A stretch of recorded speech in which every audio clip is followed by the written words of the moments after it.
చాలామంది మనం ఎదుగుతుంటే కొంతమంది ఇన్సల్ట్ చేసిన కూడా చాలామంది ఉంటారు. అవునండి. మన లైఫ్లో కూడా చాలామంది ఉంటారు. సో ఇప్పుడు మీరు చెప్పే సమాధానం ఏంటి? ఏంటి మనం ఎదుగుతుంటే ఇన్సల్టా? అంటే అవి చాలామంది మనం ఎగతాళి చేస్తారు. హీరోయిన్ రా అవును వచ్చిన అన్నారు చాలా అది ఇది అంటుంటారు. అన్నారు, సినిమా తీసావా అన్నారు, అంత సీన్ ఉందా అన్నారు. కాకపోతే నేను ఏదైనా ఒకటే అండి, మనం అంటే ఒక ఎగ్జాంపుల్ ఏంటి అంటే మనం ఇప్పుడు మనకి తెలిసిన వాళ్ళు ఎవరైనా ఉన్నారనుకోండి, మనం ఒక పని చేస్తున్నాం అన్నప్పుడు వాళ్ళ ఫీలింగ్ వీడి వల్ల కాదులే అనుకొని ఆడు 10 మందికి చెప్పుకుంటాడు. అదే బ్యాక్గ్రౌండ్ లేకుండా వచ్చి ఇక్కడ మెయిన్ హీరోగా నిలబడడం అనేది ఒక ఎత్తు.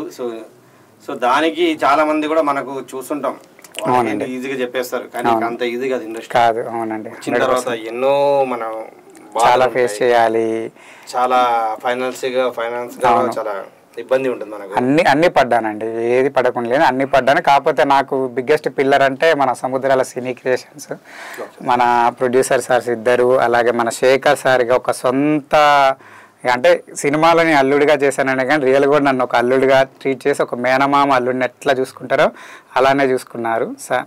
దానివల్ల అయితే నేను ఒకటే చెప్తానండి, మనం డౌన్ అయినప్పుడు మన దాన్ని చూసుకొని నవ్వుకుంటారు. ఇన్ కేసు మనం అప్పేదినప్పుడు అరే వాడు మావాడేరా అని వాళ్ళే గర్వంగా చెప్పుకుంటారు.